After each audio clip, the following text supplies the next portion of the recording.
사실 아주 평범한 삶에 대한 전기를 쓰지 말라는 법이 있는가? 어쨌든 이는 나의 사적인 일이다.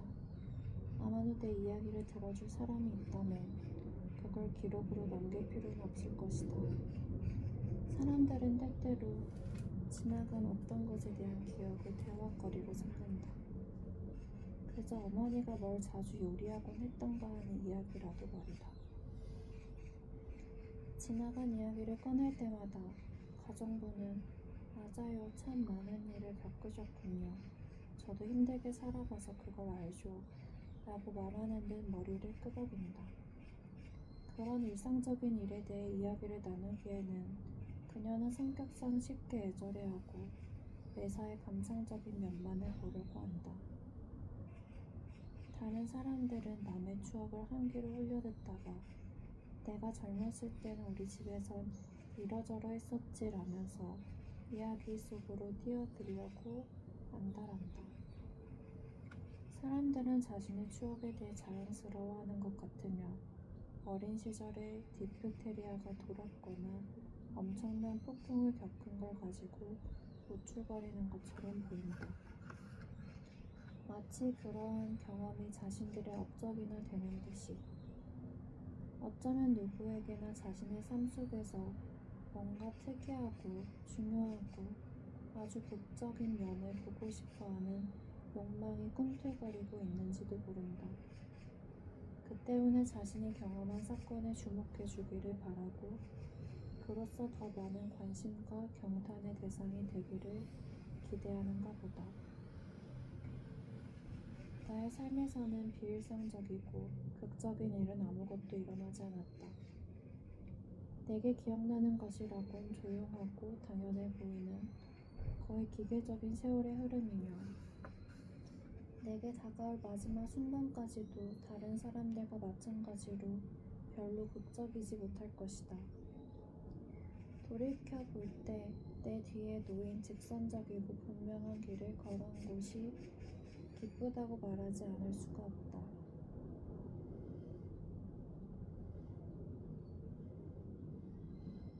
그 길은 잘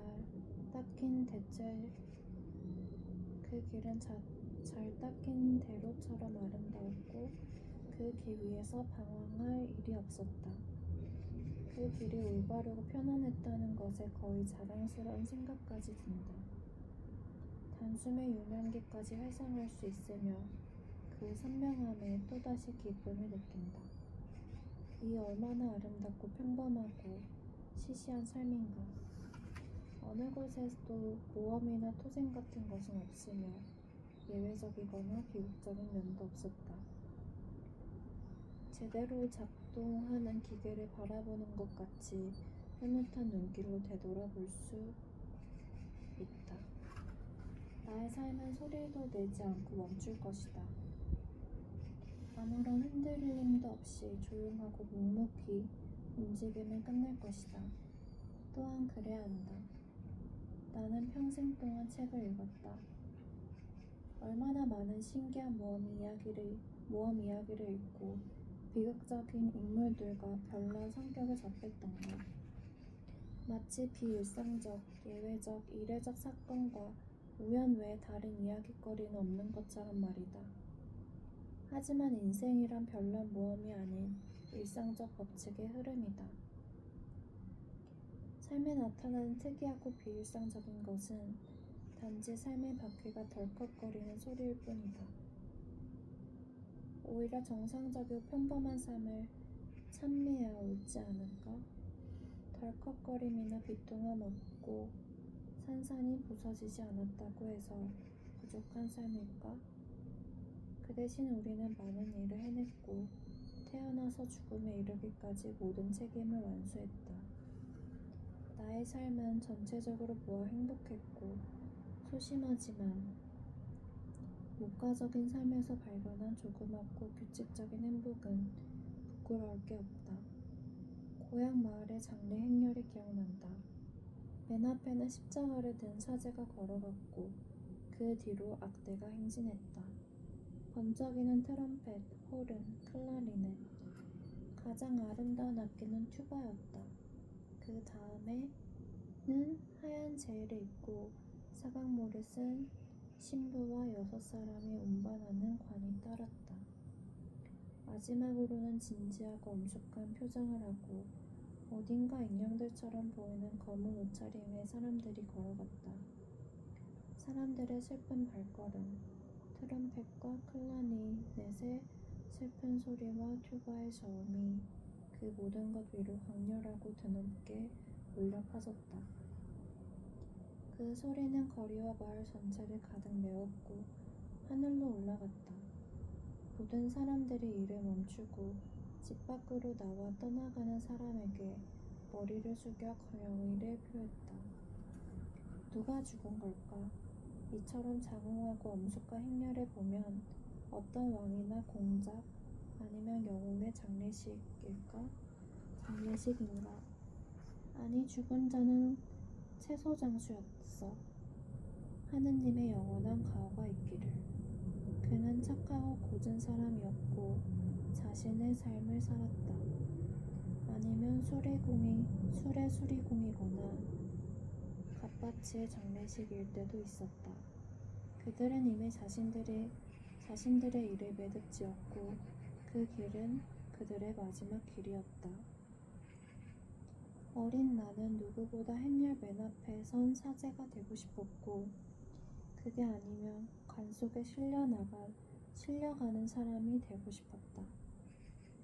왕을 운반하는 것처럼 성대한 행사였으니까. 온 세상의 정직한 사람이자 이웃이었던 사람이 가는 영광의 길에 머리 숙여 경의를 표했고 그를 기리는 종이 울리는 가운데 장중한 트럼펫 소리가 흘렸다. 인간이라고 불리는 성스럽고 위대한 존재 앞에선 누구든 무릎을 꿇으리라. 나의 아버지는 수목장이었다. 내 가장 오래된 기억은 작업장 옆 마당에서 따뜻한 톱밥 더미 속에 앉아 두루루 말린 깻밭을 갖고 놀던 일이다.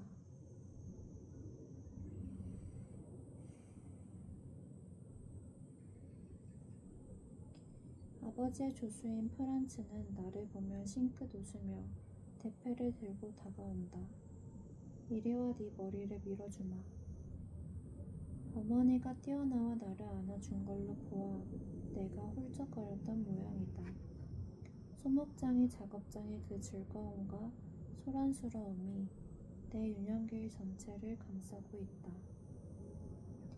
한자가 쪼개지는 소리, 나무옹이를 잘라내는 기계의 윙윙거리는 소리, 건조한 대패밭의 바스락거림, 톱질 소리, 목재와 악유, 니스 냄새, 소매를 걷어붙이고 작업하는 직공들, 손가락이 두툼한 아버지는 굵은 목수 연필로 판자에 뭔가를 표시하고 있었다.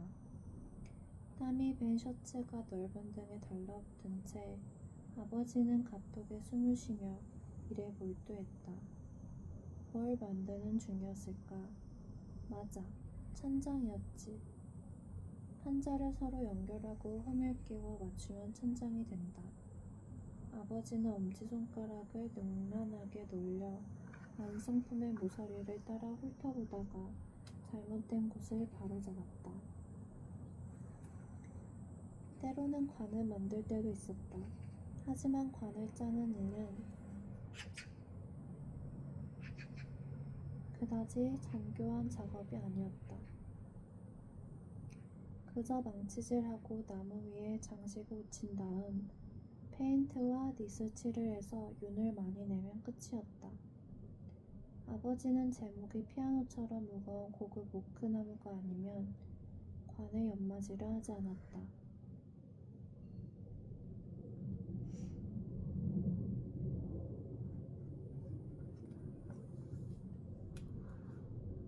이것 봐, 우리 집에는 하늘색 페인트와 이 세상의 모든 색깔이 있어.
나는 오래전에 세상에 든 이 사람들을 회상하며 그때의 모습으로 그들을 다시 한번 보고 싶다고 생각한다.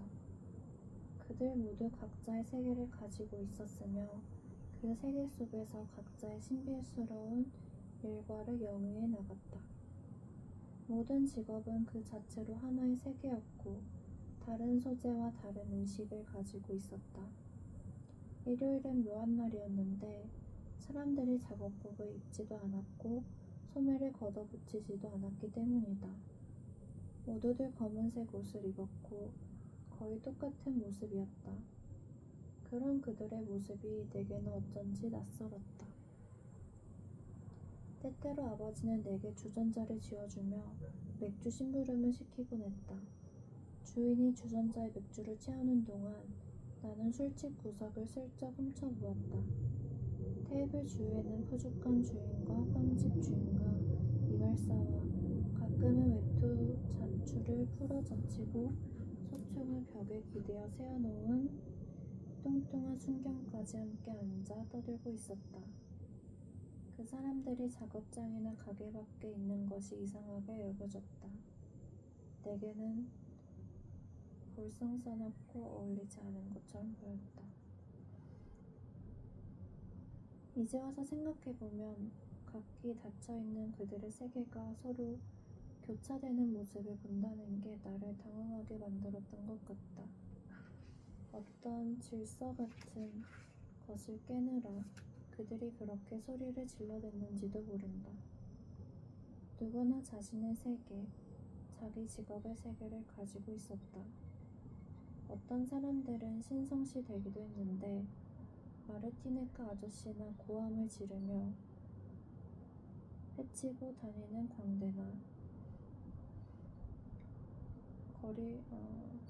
마르티네카 아저씨나 고함을 지르며 거리를 헤치고 다니는 광대나 과묵한 심령주의자인 외톨이 석수장이 같은 사람들이 그랬다.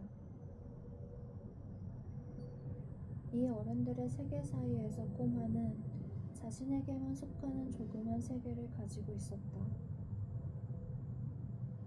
그에게는 자신의 나무와 나무 조각들로 둘러막은 울타리와 목재더미 사이에 있는 자신만의 구석이 있었다.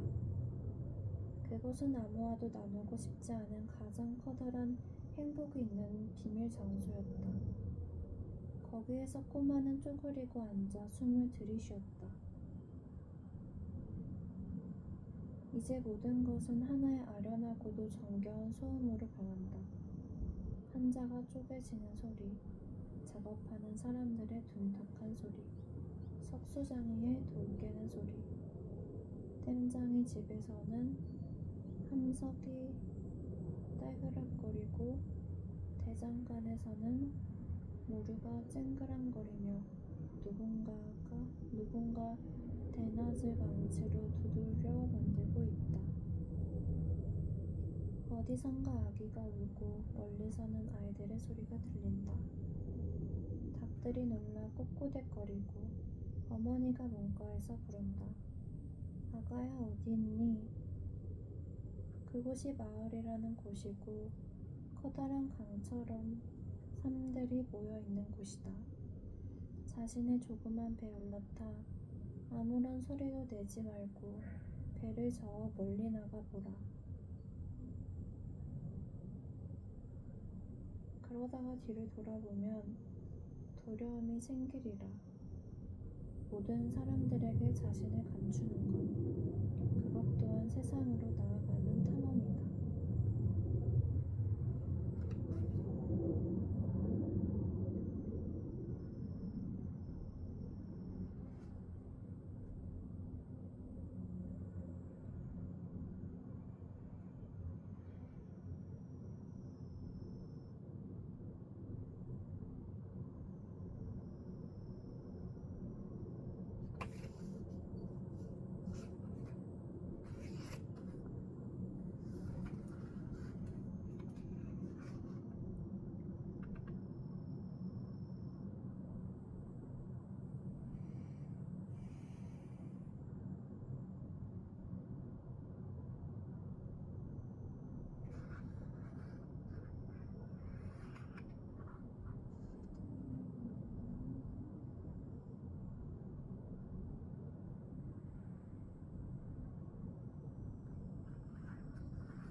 들보가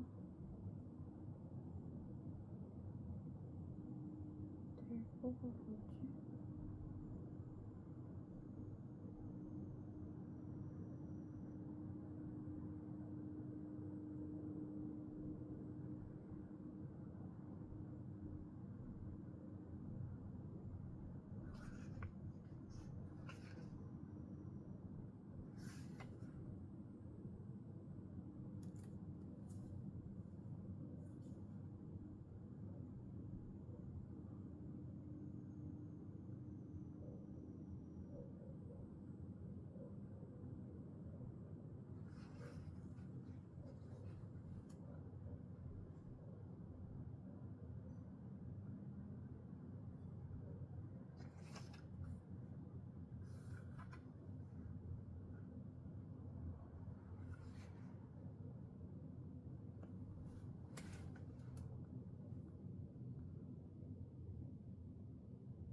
아마 뜰 안의 콩들이 내가 기르는 닭이라는 걸 모르는 것 같았다. 그 때문에 나는 기분이 몹시 상했고 그 이후로 내 상상의 뜰은 더 이상 기쁨이 되지 못했다.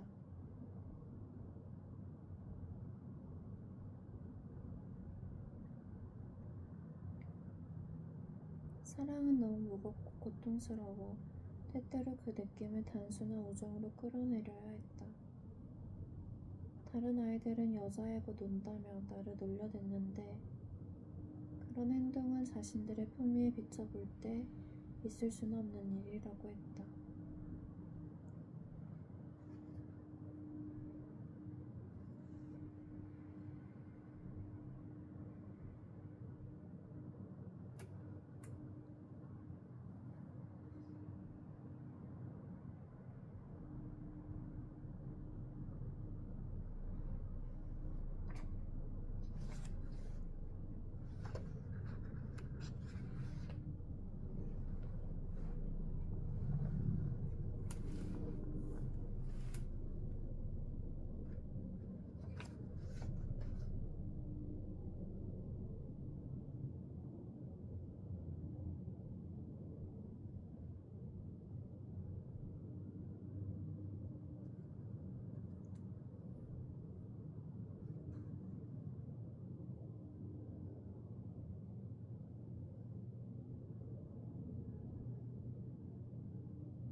우정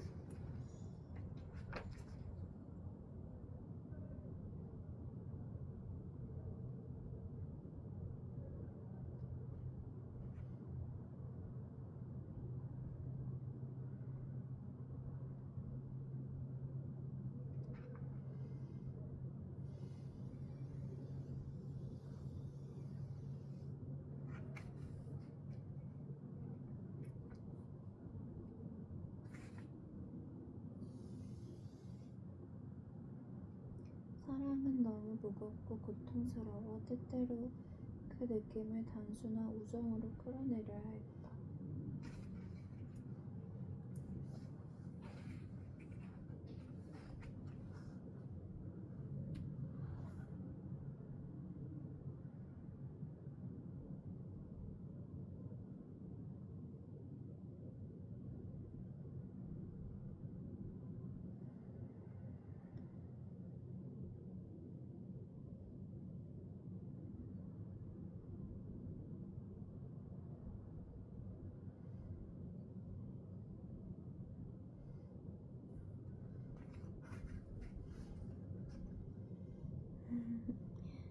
우리 둘이 내리코리 폭우로 우리 둘이 내리코리 폭우로 비리링.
회사이나 미래는 꿈을 꾸는 소년이